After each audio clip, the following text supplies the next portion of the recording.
porque Sócrates no dejó nada escrito y entonces su propia vida y su pensamiento viene a través de terceros. ¿Quiénes son esos terceros? Pues fuentes directas. Vamos a tener a Platón, que va a ser el que fundamentalmente nos va a hablar de Sócrates y va a hacer de Sócrates la voz de todo su pensamiento. Vamos a tener a Jenofonte, que va a ser un discípulo suyo, del que igual hablamos un poquito también, y que también va a escribir otra biografía o otra defensa de Sócrates. Vamos a tener a un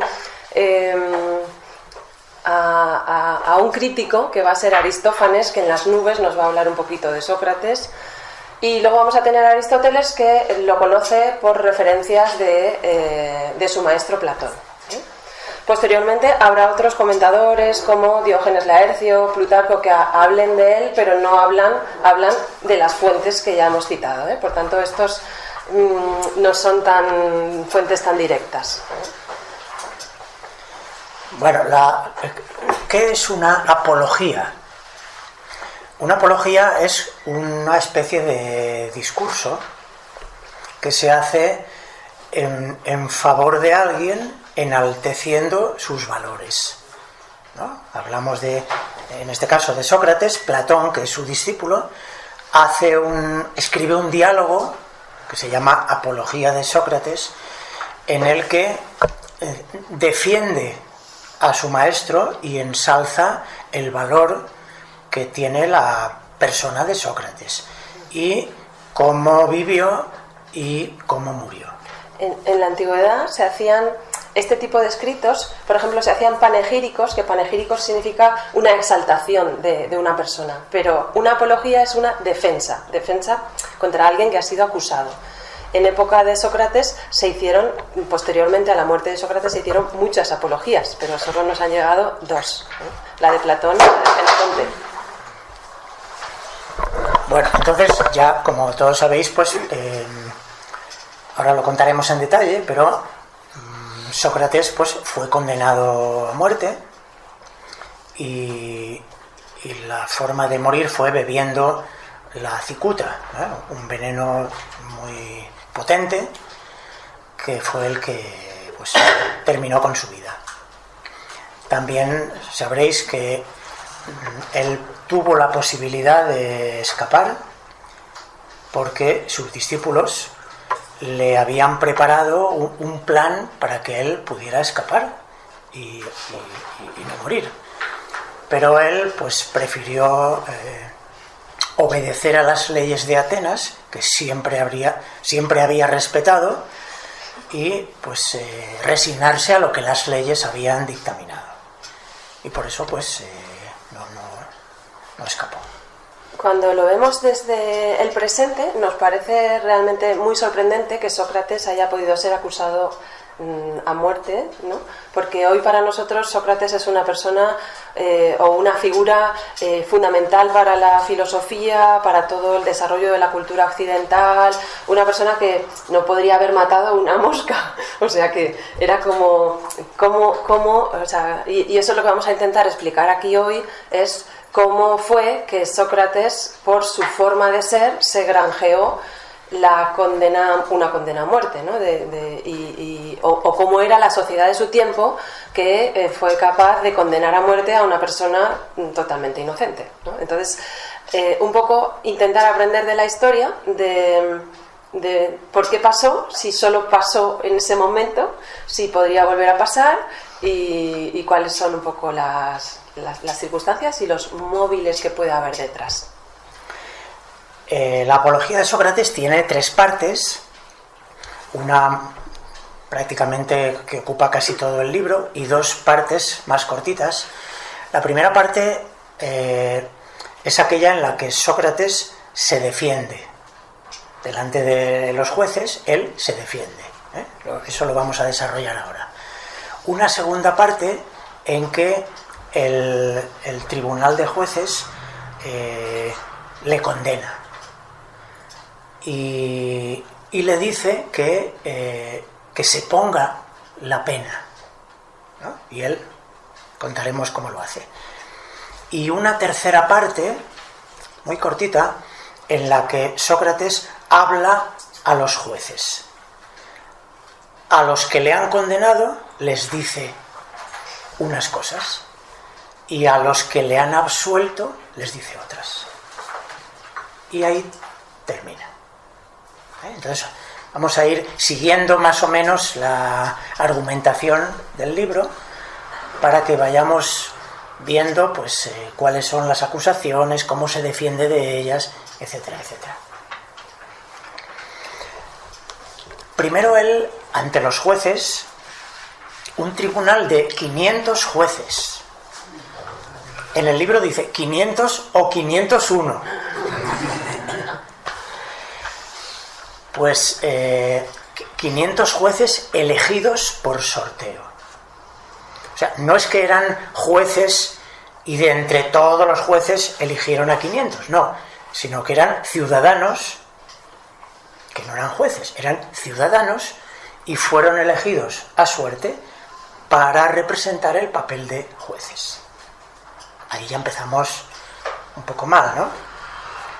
Bueno, entonces él delante de los jueces inicia su defensa como pidiendo disculpas porque la manera en que él se va a dirigir al tribunal no va a ser en una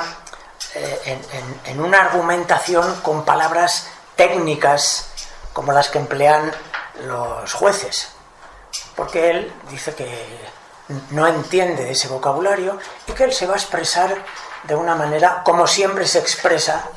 Sí. Pero podríamos empezar diciendo cuál es la condena, o sea, quiénes lo condenan, o sea, quiénes lo llevan ante un tribunal y de qué lo acusan, ¿no? Porque vale, así sí, yo creo que eso, con esos antecedentes podemos... La condena son 3 personajes los que lo van a llevar ante los jueces. Son Méleto, Anito y Licón. 3 personajes que van a recoger un poco el sentir que hay en contra de Sócrates en la sociedad, en determinados sectores de la sociedad. Ellos van a recoger ese sentir, se van a hacer eco de ello y van a proponer unas acusaciones. Las acusaciones son 2. Una es por no reconocer a los dioses de la ciudad. No reconocer a los dioses de la ciudad. E introducir otros nuevos. Y la segunda, por corromper a la juventud. Alguien que estuvo toda su vida queriendo educar en la virtud a la juventud. Pero bueno, esa fue las 2 acusaciones. Y de esas 2 acusaciones se va a tener que defender.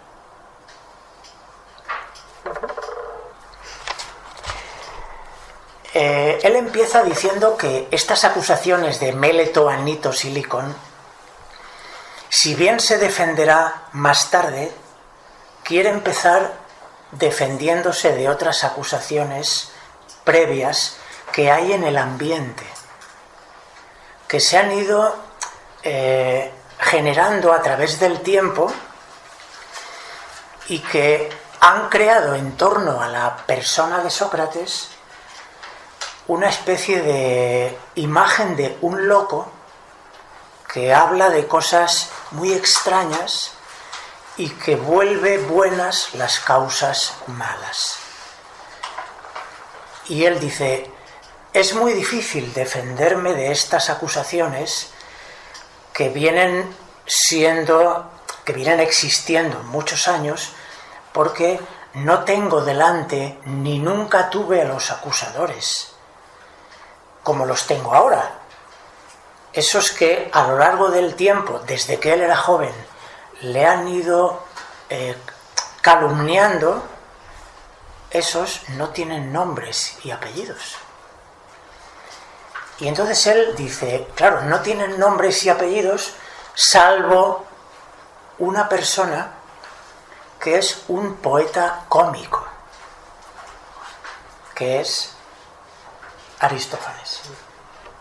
Aristófanes es un poeta que escribió una obra cómica sobre la persona de Sócrates, ridiculizándolo hasta el hartazgo, poniéndole como un loco que se preocupa por cuestiones de debajo de la tierra, de las nubes, lo pinta como un personaje que anda como volando, o sea, es una obra cómica.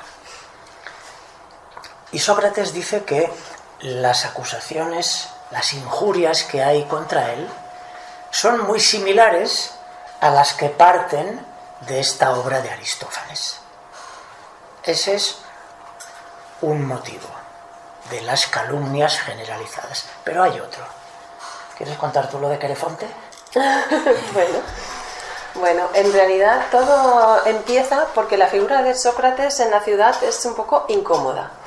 ¿Y de qué viene que sea una figura incómoda? Pues que él siempre ha sido una persona inquieta, que se ha preguntado cosas, y todo empezó un día que su mejor amigo Querofonte se fue al oráculo de Delfos y en el templo de Apolo le preguntó a la pitonisa que quién era, preguntó que si había algún hombre más sabio que Sócrates. Y la pitonisa dijo, no hay ningún hombre más sabio que Sócrates en el mundo.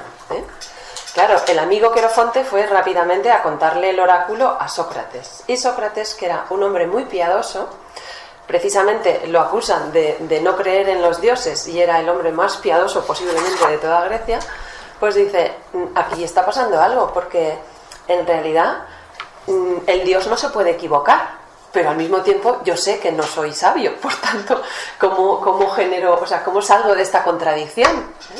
Y entonces ahí es cuando Sócrates empieza a acercarse a los que el pueblo y él mismo cree que son sabios. Dice, bueno, si a mí el oráculo ha dicho que yo soy el sabio, pero yo diría que el sabio es aquel, voy a ir a preguntarle a aquel, a ver, y a confirmar, por lo menos confirmar yo que ese sí que es sabio. Y entonces él se va acercando a todos los grandes hombres de Estado, de Atenas, se va acercando a los militares, a los jueces, a todos los que tienen mayor protagonismo en la ciudad, y entonces van entablando conversaciones con ellos para que le cuenten su sabiduría. Pero en cuanto Sócrates empieza a preguntar y a preguntar y a preguntar, lo que se va dando cuenta es de que esas personas que aparentemente son muy sabias, pues entran en contradicción, no acaban de saber muy bien lo que están argumentando y que entonces pues no son tan sabias. Entonces, Sócrates este análisis lo hizo exhaustivamente. Entonces se fue primero a todos los hombres que ocupaban cargos públicos, pero luego se fue a buscar a los poetas, y esto lo va a contar en la propia Apología. Y va a decir, y claro, los poetas, los artistas que han hecho una obra de arte se sienten súper sabios porque han hecho una obra de arte.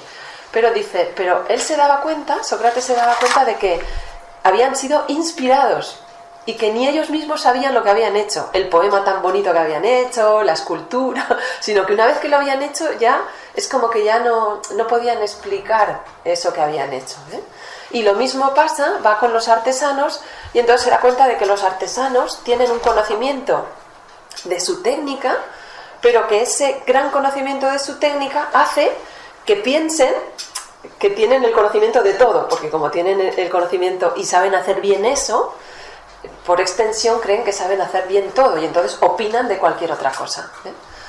Entonces, con este gran examen a todos los ámbitos y los estamentos de la ciudad, él se va a dar cuenta de que ninguno de ellos, a pesar de toda su vanidad y su vanagloria de todo lo que saben, pues en realidad no saben tanto. Y en esas, al final, Sócrates en realidad él es el que siente que no sabe nada, por eso el oráculo le sorprende, dice, pero si yo no sé nada. Pues al final llega a la conclusión de que él lo que tiene la única seguridad es su humildad, sabe que no sabe, y eso es como el único conocimiento que puede asegurar. Los demás tienen muchos conocimientos, pero son todos ilusorios, no son reales, creen que saben. Él sabe que no sabe, pero tiene esa pequeña seguridad de saber lo que no sabe. Claro, imaginaros hombres de Estado, personajes importantes, tomados por la sociedad por sabios, que llegue Sócrates, los cuestione en público, los haga entrar en contradicción y los deje como ignorantes. Pues claro, se granjeó odios por todas partes.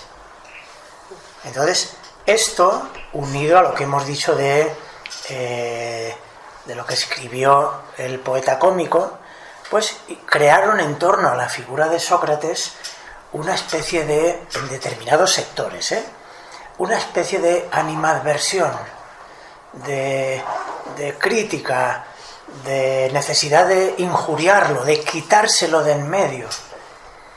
De hecho, a veces se le comparaba con un tábano. Un tábano que iba como a molestar y hacerse insoportable con todo el mundo.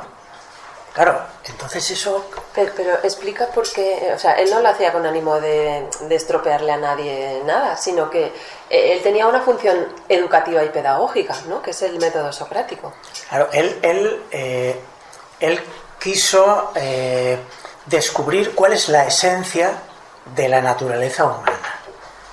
Y se dio cuenta que la esencia, o sea, lo que forma parte de nuestra verdadera naturaleza humana, es la virtud. La arete, la virtud. Y por eso, cuando alguien se comporta con maldad, es siempre por ignorancia, porque no se conoce a sí mismo, porque no tiene conocimiento. Si tuviera conocimiento, se daría cuenta de que la propia naturaleza le lleva por el camino de la virtud, que es lo que él siempre quiso transmitir a sus conciudadanos, especialmente a la juventud. O sea, el hacerles despertar a su auténtica naturaleza. De ahí viene el conócete a ti mismo. Y también en la época de Sócrates, la juventud estaba muy influenciada por los sofistas. Los sofistas eran sabios, entre comillas, sabios, retóricos, oradores, que ganaban muchísimo dinero enseñando a los jóvenes sus artes, pero enseñándoles no para conocerse mejor o para volverse más virtuosos, no, sino para tener más éxito social, para triunfar a costa de lo que fuera. Y les enseñaba a convertir argumentos tanto en buenos como en malos, según interesase. Claro, esa educación, entre comillas, que daban los sofistas a la juventud, eso Sócrates odiaba la figura del sofista. Entonces él combatió mucho y también se granjeó mucha enemistad entre todos estos supuestos sabios que veían en Sócrates a alguien que les estaba socavando el negocio. De hecho, hay un sofista muy importante que se llama Polícrates, que según dicen, Polícrates hizo un alegato contra Sócrates, ¿eh? Entonces él tiene el discurso de por qué Sócrates es tan malo y por qué hay que echarlo de la ciudad. Y parece ser que él ponía como 4 acusaciones contra Sócrates y estos 3 acusadores, Anitos, Méleto y Licón, utilizaron el discurso de Polícrates para hacer su propia acusación, porque ellos no tenían así capacidad oratoria, pero utilizaron a Polícrates, que era un gran orador, un gran sofista, y utilizaron todos esos argumentos. En realidad, Sócrates, cuando decimos que interpelaba a la gente y los ponía así en aprietos, lo hacía de una manera, como decíamos, pedagógica, que es parte del método socrático. Sabes que hay una ironía socrática y luego una mayéutica, que son las 2 partes del método socrático, en donde al principio el que quiere aprender, o sea, cada uno de nosotros, si quisiéramos aprender algo, tenemos que empezar por reconocer lo que no sabemos, ¿eh? Porque a veces no tenemos como curiosidad por nada porque creemos que lo conocemos. La electricidad, creemos que la conocemos, ¿no? Pero luego un día uno va a una central eléctrica como nosotros y entonces ya empiezan todas las preguntas y te das cuenta de que no sabes nada y entonces ya empiezas a tener interés por conocer. Pues Sócrates quería llevarnos a ese punto, ¿eh? Es decir, empieza un poco bruscamente porque te tiene que hacer preguntas que te lleven a darte cuenta que no sabes, pero si tienes la suficiente humildad dirás, ostras, fíjate, si es que no lo sabía, yo creía que sabía, pero no lo sabía. Y a partir de ahí uno ya empieza una especie de ansia por descubrir las verdaderas respuestas que gracias a su método de diálogo, lo que se llamaba la mayéutica, permitía al joven, al ser humano, aprender, ¿eh? Entonces, estaba pensado pero con un afán pedagógico y educativo, porque Sócrates realmente quería cambiar la sociedad de su tiempo y quería cambiar Atenas y estaba enamorado de Atenas y por eso él se dedicó toda su vida a trabajar por los atenienses. También esta manera de interpelar, ¿no?, a los hombres de Estado, a los poetas, etcétera, como cuando él lo hacía por la calle, en la plaza, por todas partes, los jóvenes le acompañaban.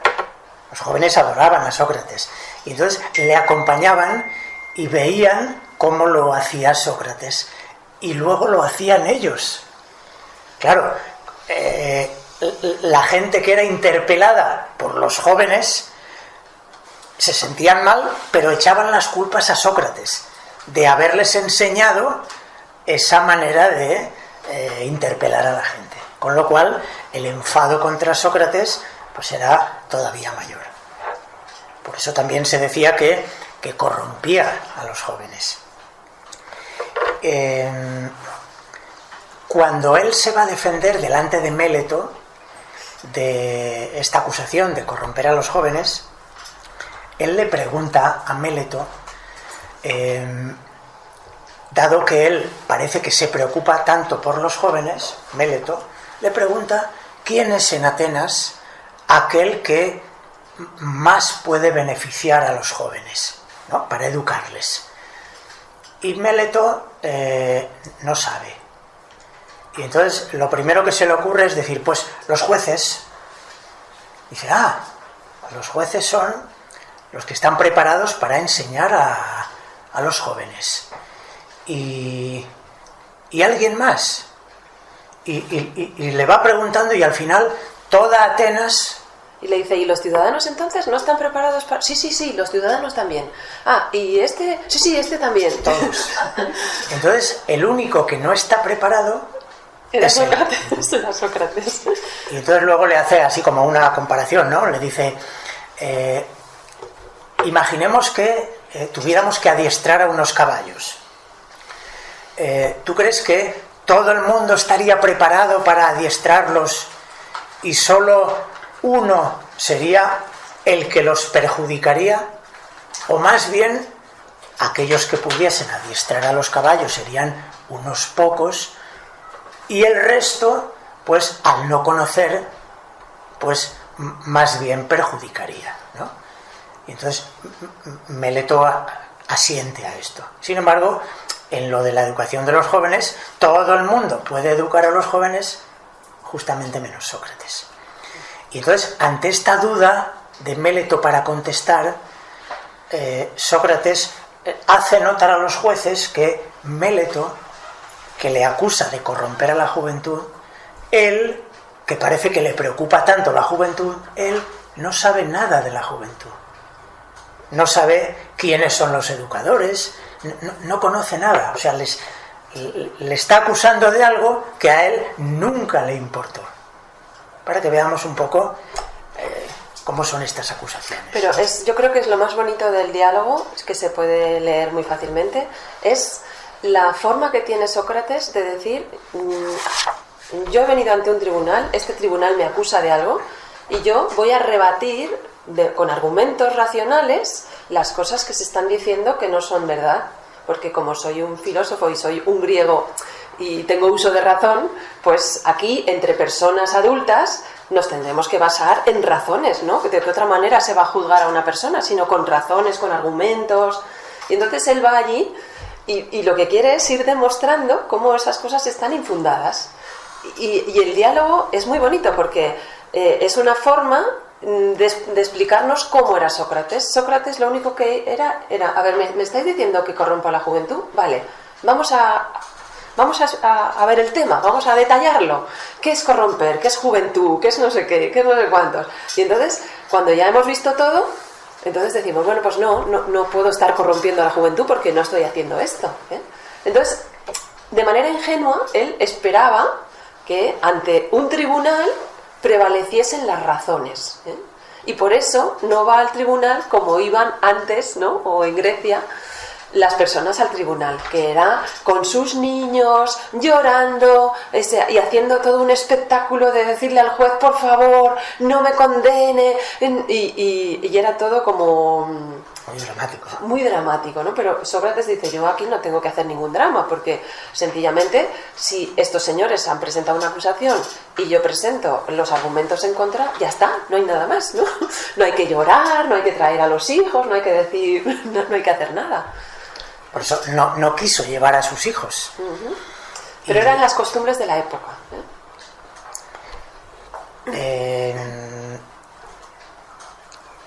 ¿respecto a los dioses? ¿O? Sí, respecto a la acusación de creer en otros dioses o no creer. Aquí podríamos decir varias cosas. Una de ellas es que él, según lo que dijo la divinidad a través de la pitonisa en Delfos, él lo que quiso hacer durante todo este tiempo fue como recoger lo que la divinidad dijo y comprobarlo. O sea, ahí está mostrando que, por supuesto, que cree en la divinidad. ¿Cómo no? Uh-huh. Y luego también habla de un genio, un daimon que es como una especie de voz interior o de genio invisible que él decía que le acompañaba desde la niñez. Ese genio, ese demon o daimon, era como una voz que le decía lo que no tenía que hacer. O sea, le avisaba cuando iba a cometer algo que no era correcto. Ese daimon le hablaba y le decía que no. Entonces, aquí vemos también que ante esas entidades demoníacas, pero no, el daimon no es un demonio del infierno, es una pequeña divinidad, o sea, es un dios menor. Es un dios menor. Para los griegos contemplaban los daimons como algo natural, ¿no? Entonces... Aquí tienes una serie.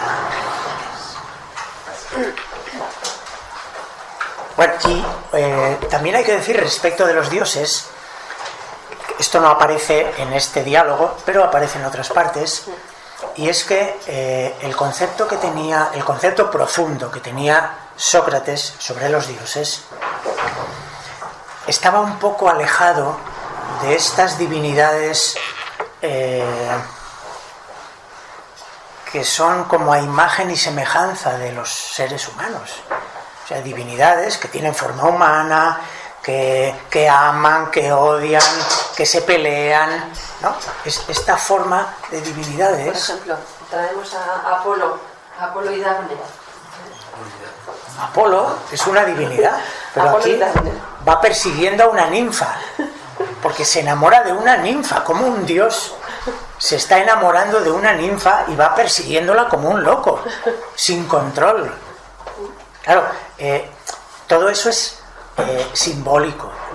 O sea, las formas en que se presentan las divinidades en Grecia, o en Roma, o en Egipto, son formas simbólicas. Cuando el pueblo se lo interpreta al pie de la letra, claro, ahí caemos en cosas extravagantes. En eso es en lo que no creía Sócrates, en esas formas de divinidades que son como prolongaciones de los seres humanos. Él entendía la divinidad como una especie de inteligencia superior que hay como detrás del universo, lo que da sentido, lo que da vida a todo lo que hay en el universo. O sea, esa inteligencia invisible que hay detrás. ¿Creía él en la conciencia? En la conciencia, por supuesto, claro.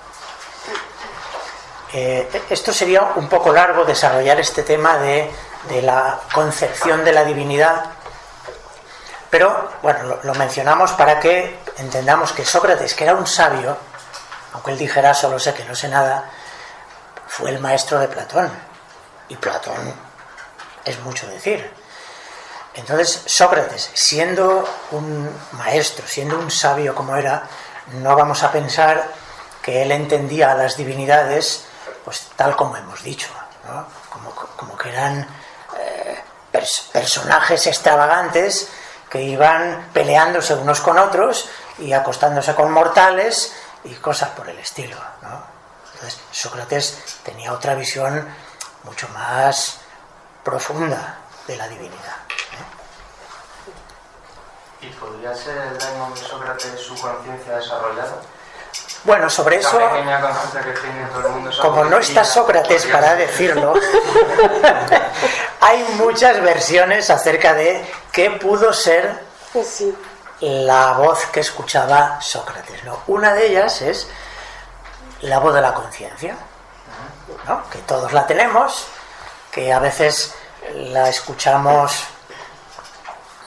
con más presencia en nuestra vida y a veces prácticamente le hemos puesto una losa encima para que no hable. Cuando uno tiene una vida medianamente pura, ¿no? Que trata de hacer el bien, como Sócrates, pues es posible que esa pureza permita que la voz interior se escuche con más cercanía. Cabe la posibilidad, ¿no? Hay más versiones. Que era un genio realmente, que era invisible para todos, incluso para él. No lo sabemos. La verdad es que sobre eso yo creo que todos los historiadores se han quedado perplejos y posiblemente lo omitirían si no fuese tan evidente y está por todas partes el daimon de Sócrates, que no se puede negar, ¿no? Que había algo que le decía a él, no lo que hacer, pero sí cuando se estaba o se iba a equivocar, ¿eh? Y entonces, por eso en todo el juicio Sócrates va a decir, es que mi daimon no está hablando. O sea, no me está diciendo, no te defiendas, no tal. Por tanto, dice, yo estoy convencido de que esto está bien, que lo estoy haciendo bien, porque el daimon no está hablando. Y luego hay otra cosa que también le pasaba a Sócrates, y es que tenía una especie como de éxtasis místicos, se podía quedar 24 horas parado, como contemplando algo que no veía y en meditación profunda, y entonces podía ser invierno total y él estar ahí, salir a la calle y de repente quedarse como, por ejemplo, creo que aparece en el banquete, ¿no? Que tarda en entrar porque se ha quedado ahí medio abstraído, y entonces entraba en una especie de estados de conciencia diferentes, especiales, y no sabemos, la verdad. Todos los historiadores, hay tesis y tesis escritas sobre qué pudo ser el daimon de Sócrates. Bueno,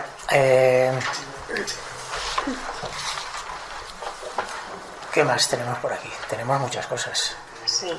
En cuanto a lo de corromper a la juventud, también él, una argumentación que da a Méleto, le dice que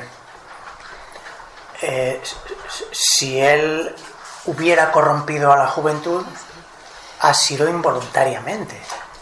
Queriendo hacer el bien, pues involuntariamente ha formado, educado mal a la juventud, pero en ese caso no le correspondería llevarlo al tribunal ya con una condena, sino tratar de educarlo, o sea, de corregirlo para que él, dándose cuenta de que no lo estaba haciendo bien, corregirse. O sea, que él dice, si algo he hecho mal ha sido involuntariamente. Y por hacerlo involuntariamente no me corresponde una condena, sino una corrección. Luego también dice, si yo hubiese corrompido a la juventud, dice, mira, aquí tengo, entre los ciudadanos, tengo fulanito de tal que es amigo mío, menganito de tal que es amigo mío. Ellos han dejado a sus hijos para que estén conmigo y yo los he educado y sin embargo aquí están sus padres, están los familiares, están ellos mismos y ninguno ha dicho que yo los he maltratado, que los he tratado mal, que los he corrompido. O sea que tengo un montón de testigos de todo lo que he hecho y ninguno de esos jóvenes es testigo de decir yo doy fe de que a mí me corrompió, ¿no? Sino que el único que habla de que se corrompe la juventud es Meleto y sin pruebas, o Anitos y sin pruebas, ¿no? O sea que las pruebas que estaban a la vista, todas aquellas personas que habían sido educadas por Sócrates estaban allí en el juicio y ninguno era un acusador, Hay un momento en esta primera parte en el que él quiere hacer notar cómo él va a llevar sus convicciones hasta el final. O sea, él nunca abandonará su puesto, nunca abandonará sus convicciones, aunque la muerte esté delante. Y entonces habla de su vida política, su breve vida política, en la cual él estuvo ocupando un cargo de senador durante un tiempo, durante una época en que coincidió que él como senador tenía, diríamos, la capacidad de determinar, o sea, de decidir, ¿no? Y entonces llega una condena a unos generales, 10 generales que en una batalla naval habían, después de la batalla, pues no habían recogido a los muertos. Y entonces la gente quería condenarlos a los 10 juntos porque no habían recogido a los muertos. No los habían recogido porque después de la batalla en la que venció Atenas hubo una tempestad tremenda.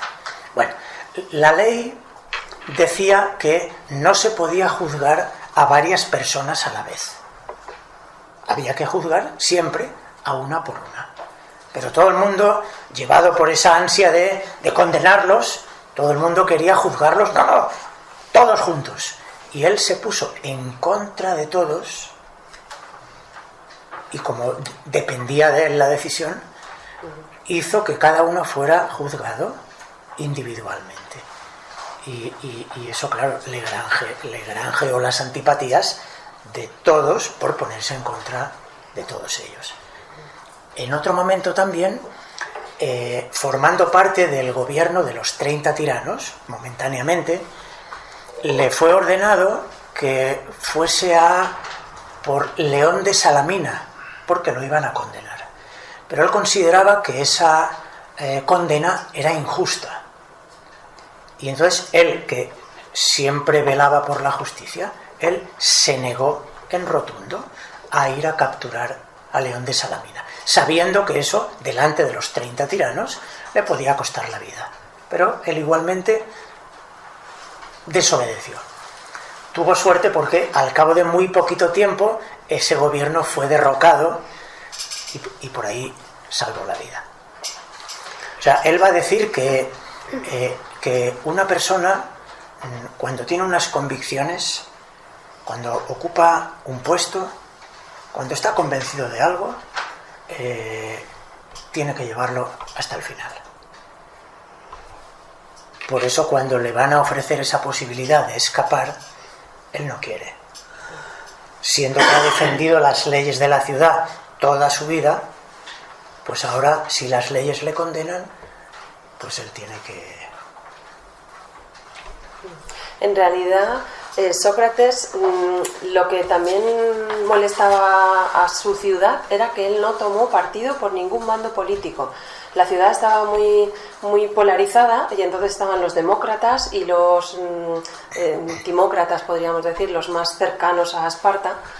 Y él, como ha dicho José, en los dos momentos, tanto cuando cuando los partidarios espartanos le hicieron ir a por un demócrata, como era León de Salamina, él se negó, pero cuando los demócratas querían condenar a los generales un poco pro-espartanos, él también se negó. Es decir, que él no él no buscaba la revancha de la otra parte, y entonces dices, bueno, como son los otros mis enemigos, pues ahora adapto la ley para poder cargármelos, ¿no? Sino que él decía, la ley es la ley y la justicia es la justicia, y entonces aquí lo que hay que hacer es hacer prevalecer la ley, no que como ahora he subido yo al poder, adapto las leyes para deshacerme de todos mis enemigos o de todas las personas que no me gustan, ¿no? Entonces eso también le granjeó mucha enemistad, porque hay que entender que la Grecia que Sócrates va a encontrar o la Atenas que va a encontrar es una Atenas decadente, donde ocurre algo muy significativo, y es que después de que toda la Hélade se juntó contra el gran enemigo persa, después de vencer a los persas, resulta que los griegos se disgregan, se separan y empiezan a pelear entre sí en una guerra civil, entre dos modelos diferentes, el espartano y el ateniense, en donde lo que hay es una especie de odio feroz, como en toda guerra civil, y donde no se respeta nada, ¿no? Entonces Sócrates forma parte de esos momentos donde ya ha empezado la decadencia de Atenas y donde ya no se mira nada, sino que lo que hay es una especie de ibris, que dirían los griegos, de furia desatada, y donde cada bando quiere su revancha, ¿no? Y ahí Sócrates se mantiene férreo en su defensa de lo que es justo. Pero yo estoy pensando una cosa. Sócrates, cuando le dijeron que fuese a capturar a León de Salamina, él determinó que esa ley era injusta, entonces no obedeció y no fue a capturarle, pero luego le condenan a muerte y obedece esa ley injusta. ¿No le convierte eso en injusto también? No, en realidad los 30 tiranos... Ahí se ha contradicho también Sócrates. Primero no obedece y luego sí. No, pero los 30 tiranos no hacen juicio, lo condenan a muerte, o sea, era cogerlo para matarlo. O sea, lo que tenía que hacer Sócrates es ir a por León de Salamina para matarlo. Ah, para matarlo. Sí, sin juicio. Sin juicio y sin nada. Sí. Entonces, claro, eso es una ilegalidad. Pero era una ley, ¿no? Era una tiranía. Los 30 tiranos son una tiranía que dura muy poquito tiempo, pero y entonces pues ellos hacen un poco de la ley lo que ellos quieren, ¿no?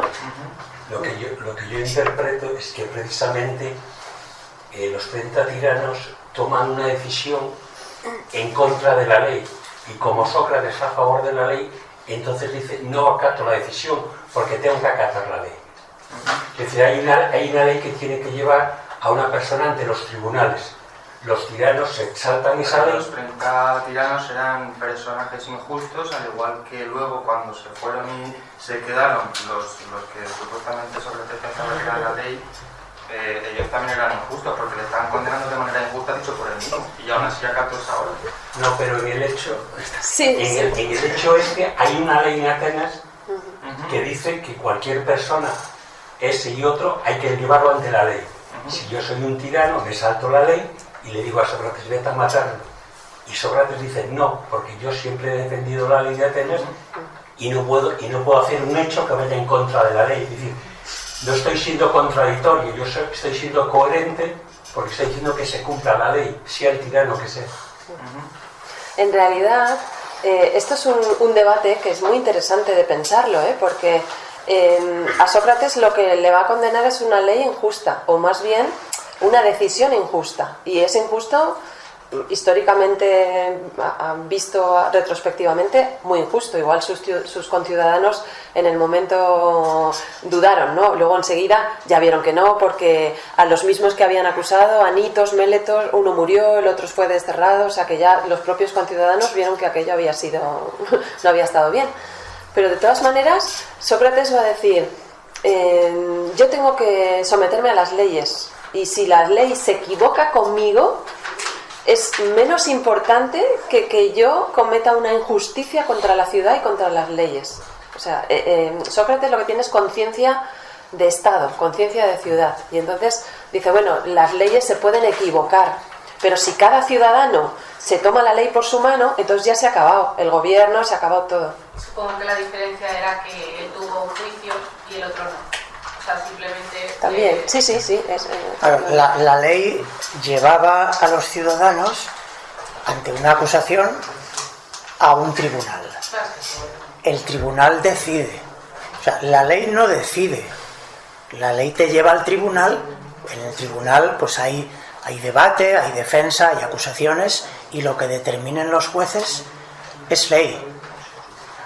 Por eso él tiene que acatar lo que digan los jueces, aunque lo que dicen los jueces sea injusto. ¿Por qué? Porque la argumentación que presenta Sócrates y la que presentan los acusadores, pues evidentemente tienen mucho más peso la defensa que las acusaciones. Supongo que para un asesino también le podría parecer injusto que le asesinaran a él después de asesinar a la persona. Eso también, ¿sabes? Por bueno, eso para digo eso está... que Sócrates acató eso porque dijo, aunque a mí me parece injusto. Sí, Sócrates decía que, y bueno, es una parte, de la tercera parte, ¿no?, de un poco de la apología, en donde dice que, bueno, que él ha vivido bajo las leyes de Atenas, no se marchó de allí, o sea, es como nosotros tenemos un poco todos los derechos que nos da la ciudadanía española o el Estado que nos acoge. Y entonces, si luego hay una ley que cuando llega el caso se ejecuta y uno dice, ay, que no me interesa, pues es haberte ido antes, pero si has estado aquí todo este tiempo y te ha parecido que todo esto estaba bien, porque ahora que justamente te perjudica, vas a decir que no, que te eximes, ¿no? Y Sócrates decía, uno tiene que poder cambiar las leyes, o sea, si piensa que son malas, tiene que trabajar para cambiarlas. Pero si no ha dicho nada y ha estado viviendo al amparo de esas leyes, tendrá que respetarlas. Esa es un poco su postura, ¿no? Claro, pero y si está defendiendo también la opinión de una mayoría que está equivocada, eso tampoco es del todo correcto. Claro, porque claro, la gente que le condena porque el resto, no sé cómo se llaman, Anito... Méleto, Anito, Silicón. Sí, pues ellos convencen al pueblo de que Sócrates es injusto y por eso ellos en votación luego le condenan, pero ha sido una manipulación, no ha sido un claro, justo. Totalmente, totalmente. Aunque haya sido un proceso legal, entre comillas, esta ley es injusta porque ha habido manipulación y es mi vida, tengo hijos. No sé. Pero fíjate, no sabemos lo que pensaría Sócrates en profundidad, ¿no? Pero fíjate lo que ha quedado para la posteridad de lo que hizo Sócrates, ¿no? La imagen que ha dejado, ¿no? ¿Qué imagen hubiera dejado si después de todos los discursos que daba con los jóvenes, las exhortaciones al respeto de las leyes, bla, bla, la justicia, se hubiera escapado para salvar la vida, siendo que además tenía 70 años? O sea, que entonces lo que él anhelaba en el fondo era la gloria.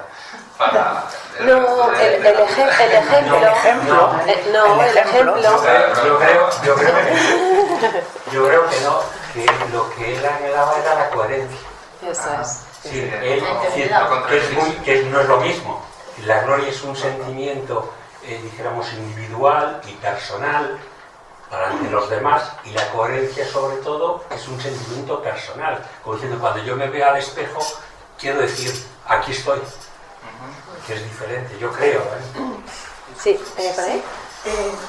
Me parece que es un personaje con unas contradicciones como buen filósofo, ¿no? Pero me llama mucho la atención su defensa del sistema, por una parte ateniense, claro, legal, y por otra parte esa forma tan anárquica, porque en ese momento en Atenas había unas grandes escuelas de sofistas con una educación reglada, con materias definidas y tal, y él sin embargo en la educación se convierte en un antisistema, considera que tiene que dar una educación que, bueno, asuma forma y manera, o sea que era un poco, soy muy sistema para algunas cosas, pero un antisistema educativo total.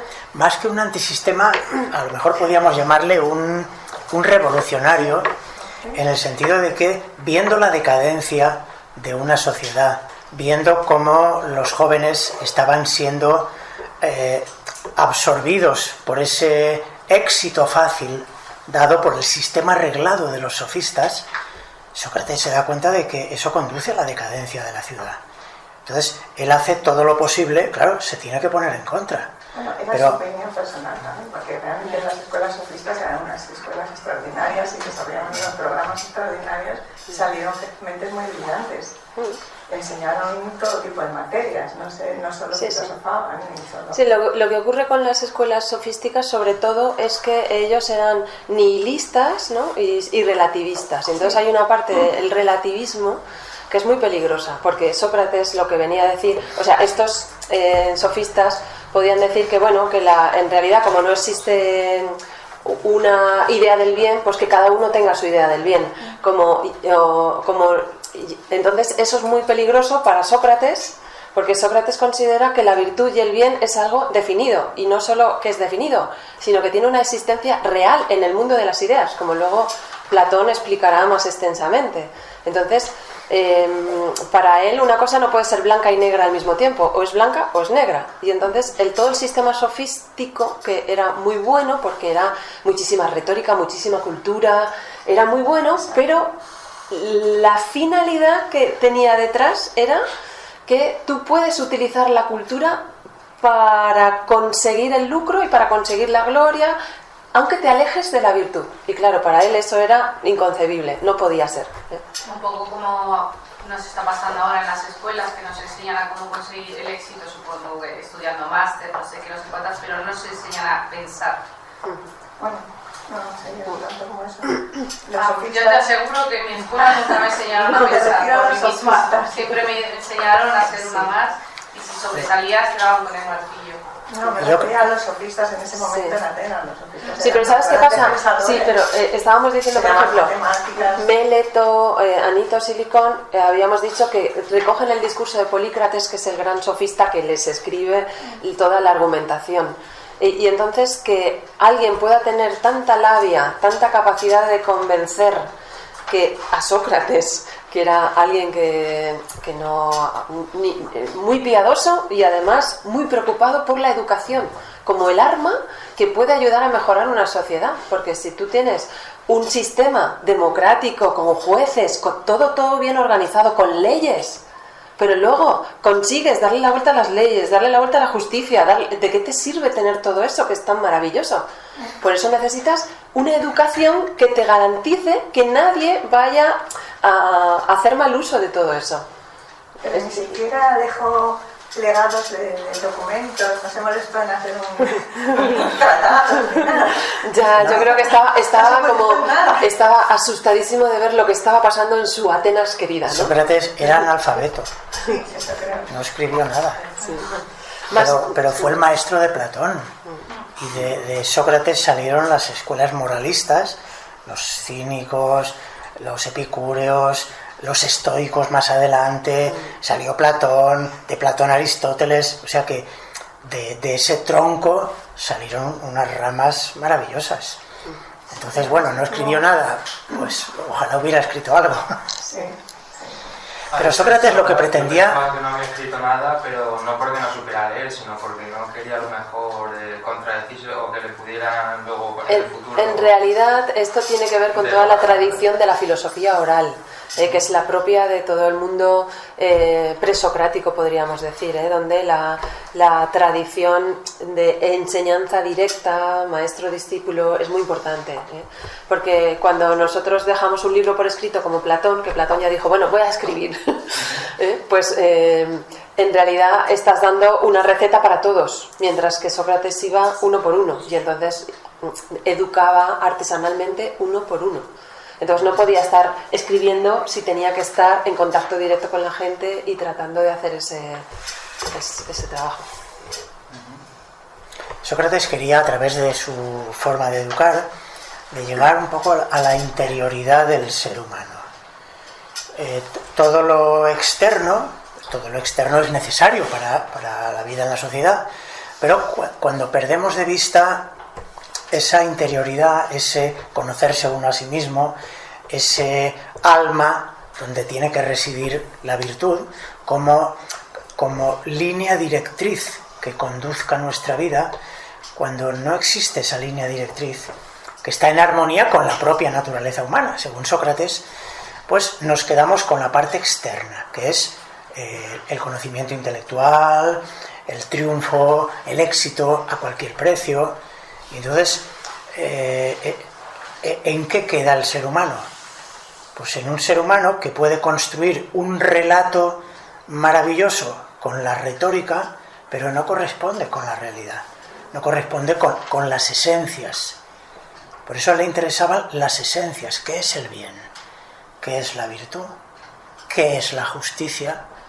Para poder tener referencias inamovibles y tratar de acercarse a ellas.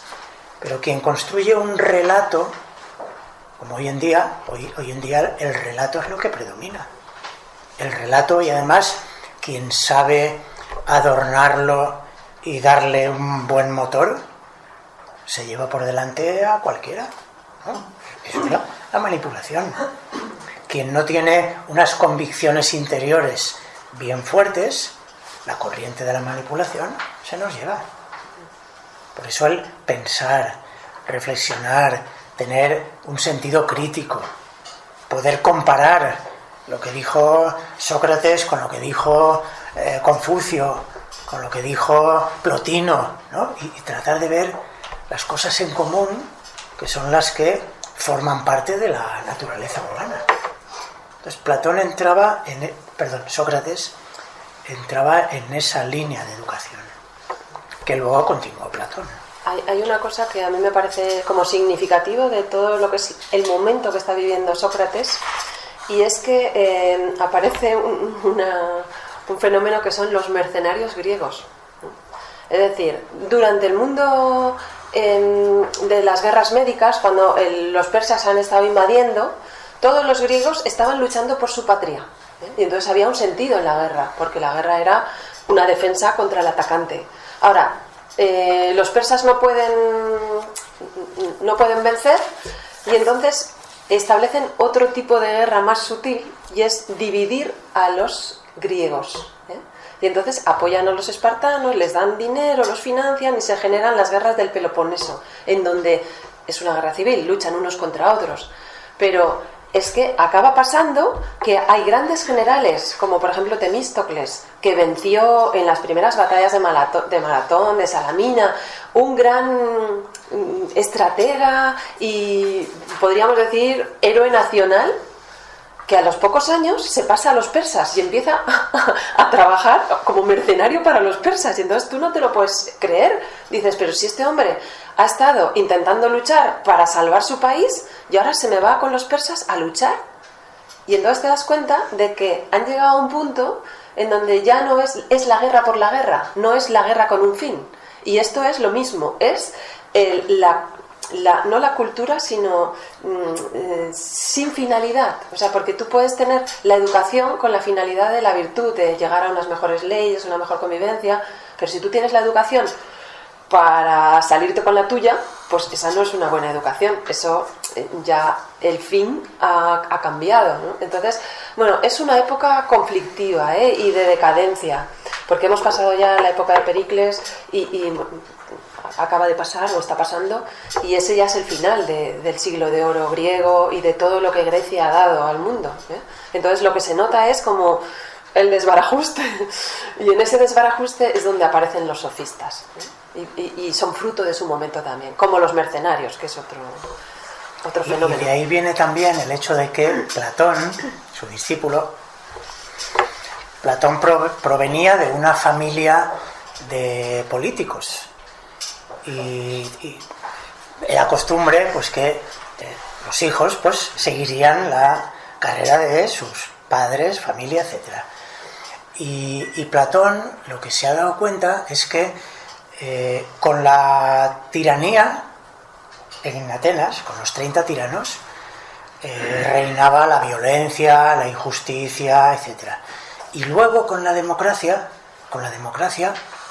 condenan a su maestro Sócrates. Y entonces él se da cuenta de que en la política algo está fallando, de que quizá no es el sistema político lo que falla, sino las personas que están ahí en el poder. Entonces, eso le hace cambiar la concepción de la dedicación de su vida, y en lugar de lanzarse por la política, lanzarse por la educación, para tratar de educar a personas que, si llegan al poder, puedan tener una capacidad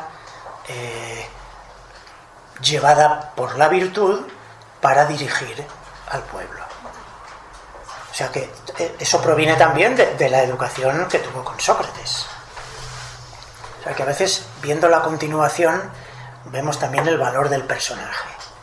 Cuando estudiamos también a los cínicos, los cirenaicos, los epicúreos, los estoicos, y vemos el gran valor de esas escuelas, son escuelas moralistas que provienen de Sócrates durante varios siglos. O sea que el legado de Sócrates pues perduró durante siglos y siglos y siglos. Bueno, y hasta hoy en día también. ¿Podemos continuar con...? Sí. Y en el método en moda mayéutica y demás, porque una educación en valores, que una educación ética, podría, un método, a lo mejor el método adoctrinador, que podría ser el método de, bueno, yo te digo lo que está bien, lo que está mal, los valores, pero él no elige ese método, él no construye ese método, ¿no? Construye un método más de el método socrático, pregunta-respuesta, ¿no? Como un poco desde el punto de vista como ir desbrozando a la persona hasta que llega a esos valores más, pero que tienen que salir del propio alumno, del propio... Eso es interesante. La mayéutica es el arte de sacar de dentro lo que uno tiene dentro del alma, que a lo mejor no sabe ni que lo tiene, pero con ayuda de alguien que sabe hacerte las preguntas pertinentes, a través del diálogo, la conversación, te va ayudando a educir, ¿no?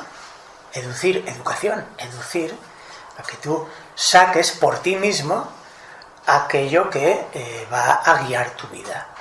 No es un adoctrinamiento, no es esto es la verdad, no.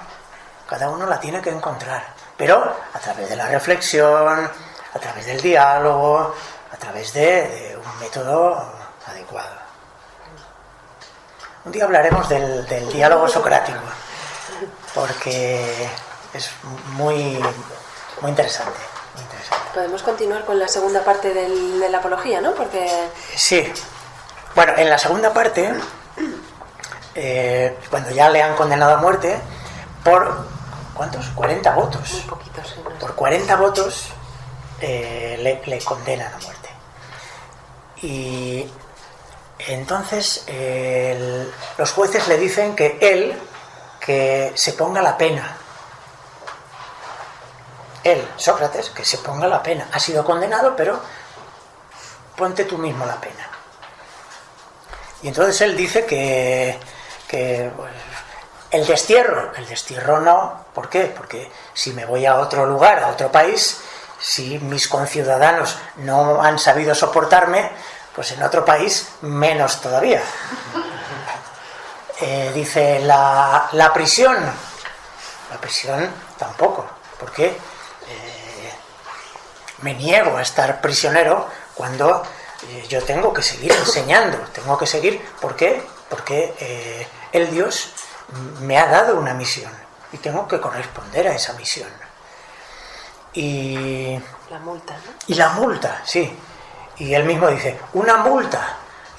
Yo no puedo pagar una multa, soy pobre, he dedicado toda mi vida al pueblo a enseñaros y no tengo dinero. Dice, como mucho puedo dar una mina, que sería nada, 4 euros.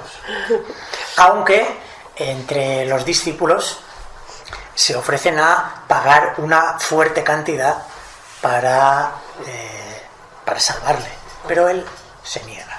Sí, yo quería también decir, ahora veremos qué multa se pone él, ¿no? Que nos la contará José, pero yo quería decir que, fijaros que es todo muy sutil y Sócrates va jugando con las sutilezas, porque A él lo han condenado por algo que no ha hecho y encima le dicen, y ahora ponte la condena tú, o sea, elígete tú tu pena. Y dice, pero a ver, me habéis condenado por algo que no he hecho, ¿cómo voy a elegir yo penarme? Porque es que no he hecho nada. Es como admitir que efectivamente sí que soy culpable de algo, ¿eh? Entonces, él no puede ponerse ni aunque sea una mina porque eso sería darle la razón a los jueces y decir, sí, soy culpable, ¿eh? Aunque sea, me redimo con esto, con 1 euro o con 10, pero sería darle la razón. Entonces no puede hacerlo, ¿eh? Entonces es todo un juego, porque los jueces lo hacen adrede para que él confiese o se declare culpable, ¿no? Pero él no puede. Y entonces él dice, bueno, si queréis que me ponga una pena, pues podéis llevarme al Pritaneo, que es donde se alojaban los grandes personajes, como los vencedores olímpicos, donde eran mantenidos por el Estado. De esta manera, dice, yo que soy pobre, pues al ser mantenido, pues podría seguir con mi trabajo, que es el que vengo haciendo toda la vida y es el que me ha encomendado el Dios. O sea, un poco, y como él dice, diciendo, ¿qué merezco, no? ¿Qué merece Sócrates? O sea, ¿qué tendría que darle Atenas a Sócrates por todo lo que ha hecho Sócrates por todos sus conciudadanos? Dice, como mínimo, tenerme en la misma estima que a un héroe olímpico que solo ha corrido una carrera y por llegar a la meta rápido están ahí alimentándolo, ¿no? Pues con Sócrates, que está haciendo tanto y de manera tan inegoísta por toda la juventud ateniense, pues tendría que ser esto o mucho más. No lo hace como una especie de desafío, lo hace, me estáis preguntando, pues yo os respondo. O sea, no me queda otra. Luego ya en la tercera parte, que es muy cortita, él se dirige primero a los jueces que le han condenado y les dice que le han condenado porque él no les ha hecho oír lo que ellos querían oír. Es decir, súplicas, lamentos, ¿no? O sea, humillarse ante ellos pidiendo la absolución, aferrado a la vida. Como él se ha mantenido pues con ese valor, con esa apostura, pues dice, me habéis condenado porque no he querido haceros oír lo que queríais oír. Esos 500 jueces, que entiendo que era una acusación popular. Eso es, un juzgado popular. Un juzgado popular. O sea, que eran como pueblo de atenienses. Sí. La representación. Pero ahí estaban sus alumnos en ese jurado, No, porque los cogen a sorteo, según. No, en el público. Pero con 40 eran suficientes, ¿no eran 200? No, pero luego es que después del Pritaneo, o sea, después de decir él lo del Pritaneo, hacen la segunda vuelta y entonces lo condenan mayoritariamente porque piensan que se están burlando de ellos, ¿eh? O sea, piensan que lo está haciendo y entonces ya sí que lo condenan. Todo el pueblo se enardece. Bueno, y a los que le han absuelto, él les habla también y les dice que no sabe quién tiene peor suerte, si los que se quedan en este lado de la vida o él que se va al otro lado de la vida, porque en el Hades allí se encontrará con Homero, con Hesíodo, con Aquiles, y podrá departir, dialogar con ellos, lo cual le supondrá para él pues una estancia muy hermosa, ¿no? O sea, él creía en una vida más allá de esta vida. Por lo tanto, el dejar el cuerpo y continuar la vida en el otro lado, pues él les dice a los jueces que no se preocupen, que para él no es eso un castigo. Y hay una frase al final, la última, que le dice a los jueces: pero la hora de irnos ha llegado. Yo para morir, vosotros para vivir. El que tiene la mejor parte no lo sabe nadie, excepto el Dios. Eso es el final.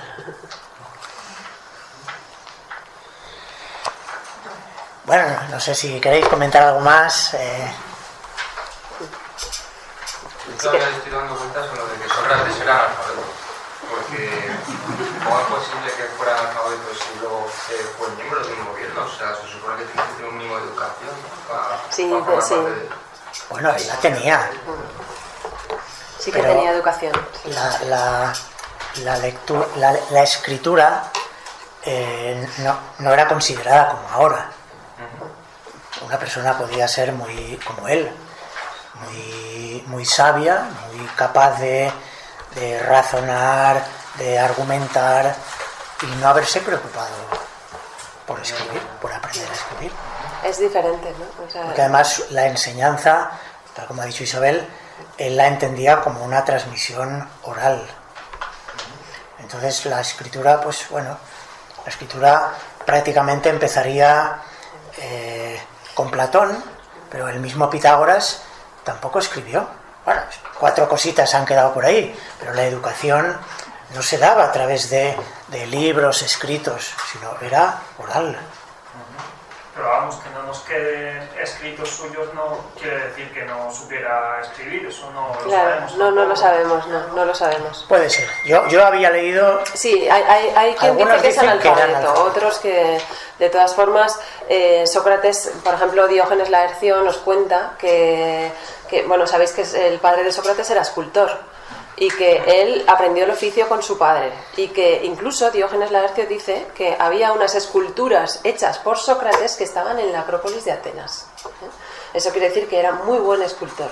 O sea, Sócrates era una persona muy educada, muy sensible a la belleza, con grandes conocimientos.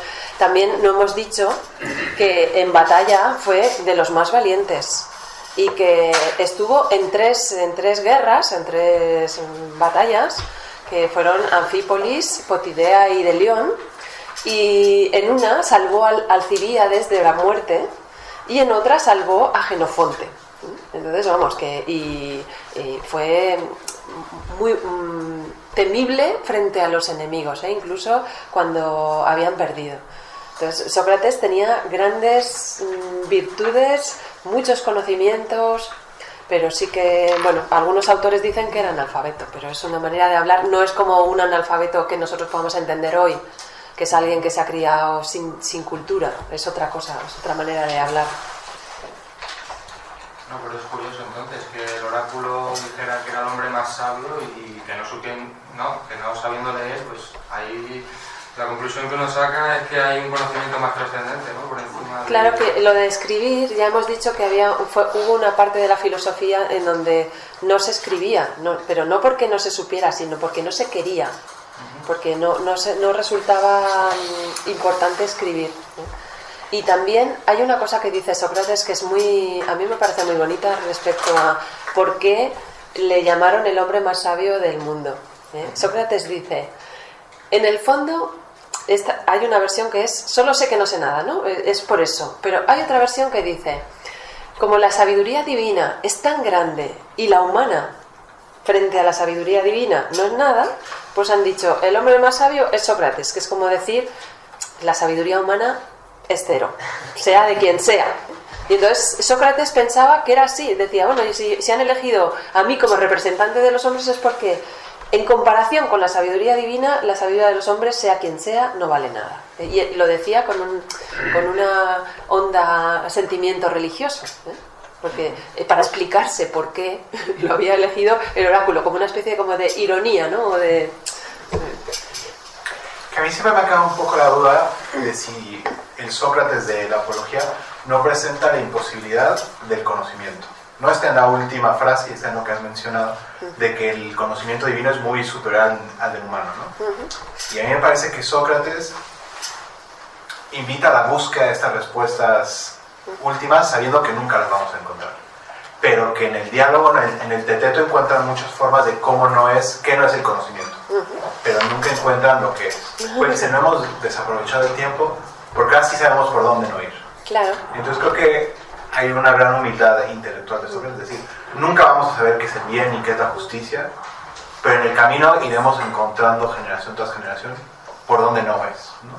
Claro, y en ese camino también, si tenemos claro, un poco claro, cuáles son las esencias del bien, de la justicia, etcétera, etcétera, aunque nunca vamos a llegar, pero tenemos una referencia hacia dónde caminar. Entonces, por poquito que caminemos, estamos en buena dirección. Pero si no tenemos referencias, si no tenemos esencias a las que mirar, es como no tener un destino cuando vamos por un camino. ¿A dónde vas? No sé, pues no, voy a tal lugar. Entonces, eso es muy interesante también, tener modelos, tener arquetipos, como luego diría Platón. Si tenemos arquetipos y los tenemos medianamente definidos, que son esencias, pues bueno, ahora tenemos el trabajo de ir hacia ellos. Es que fíjate qué diferente es, por ejemplo, Cristóbal Colón, cuando salió a descubrir América. Él se lanzó al mar, pero no sabía, pero no es lo mismo que alguien se lance al mar que alguien diga, ahí al otro lado tiene que haber algo. Entonces, podría haber llegado o no haber llegado, pero cambia totalmente nuestro viaje, que digamos, allí al fondo hay algo que, aunque no vaya a llegar nunca, aunque no lo vaya a conocer nunca, pero te marca la línea de tensión que marca tu camino, mientras que si no, pues puedes estar como, vale, salgo a navegar y no haces nada, ¿no? Estás ahí paseando, pero no... Parece que queda claro, porque las fuentes históricas así lo demuestran, que el personaje histórico existió. Sócrates fue un personaje que existió en la historia. Pero ¿pudiera ser que el Sócrates filosófico fuera un invento de Platón? Claro. A ver, hay una mezcla, obviamente, ¿no? El discípulo quiere poner a su maestro y habla por su boca, no por boca del maestro. También tenemos a Jenofonte. Jenofonte dice muchas cosas que no son del todo contradictorias con la versión de Platón. Por tanto, claro, Platón, como dice tantos diálogos y habla tanto, pues mucho será suyo. Son 8 años de contacto en sí solo, y Platón tuvo un recorrido muy grande. Y Platón va variando completamente de los diálogos de la juventud a los de la vejez, tiene también un desarrollo y siempre utiliza a Sócrates, por tanto, algo de Sócrates va a ir cambiando también. Sí. Yo os quería plantear, tal como lo habéis planteado, en el juicio, además me parece muy actual, me parece como un choque entre la emoción y la razón. Es decir, unos representantes del pueblo elegidos, de alguna forma explotados emocionalmente, como habéis contado por un montón de cosas, y ante eso están esperando que Sócrates entre en el mismo juego emocional, y sin embargo Sócrates lo que les plantea es el razonar. Sí. Es decir, que es muy actual, es decir, el choque entre la emoción, es decir, la razón significa otro tipo de estadio, parece que estamos discutiendo en cosas paralelas. Yo juego con la emoción, si tú me respondes emocionalmente nos enzarzamos, pero si yo te respondo con la razón, implica que tengo que pensar, que tengo que reflexionar, que tengo que tal. Y entonces por eso se llega a decir, no, a mí no me cuentes historias, que yo juego. Entonces me parece ese choque, es decir, Sócrates en su exposición nunca podría ser entendido si yo juego desde la emoción. Si fuera gente que jugara desde la razón, puedo discutir, reflexionar, estoy de acuerdo, no estoy de acuerdo, pero estamos en planos paralelos. Precisamente me parece como muy actual, en el mundo actual, como jugamos con la emoción, que además es exponencialmente con las redes sociales, aquí vale todo, y viene gente que habla desde la razón y te invita a reflexionar y tal, y dice, ¿este tío de qué me cuenta? Si no sabe hacer un Twitter, o no sabe Instagram, o no sé qué, ¿no? Entonces, este choque me parece muy interesante, y además pareciera como que la sentencia estuviera dicha de antes. Estaba dicha de antes, a mí ya me han alimentado, ya me han explosionado emocionalmente, cuéntame lo que quieras, que yo ya sé lo que te voy a decir, ¿no? Sí, además, Anitos, que prácticamente no aparece, Anitos en un momento dice que es mejor que Sócrates que no se presente y que directamente lo condenen. ¿Por qué? Porque es muy hábil, con la palabra. No vaya a ser que convenza cómo convence a la juventud. Entonces es mejor que no se presente. O sea, fíjate, por lo que tú dices, ¿no? Que a nivel de argumentación, que es lo que debe haber en un juicio, pues incluso un acusador le dice, no, que no vaya, que no vaya. Y el drama este que tenía Sócrates, que le negaba, o sea, le decía más bien lo que no tenía que hacer. Lo que no tenía que hacer, sí. Solamente. Sí. Es como una lucecita roja que se enciende y te dice, eso no, esa voz de la conciencia y por ahí no hagas esto, ¿no? Que sabes que no está bien, en el fondo sabes que no está bien, pues era como esa voz muy, muy evidente. Podríamos asociarlo, si se quiere, a la voz del silencio, de la que se habla en el Tíbet.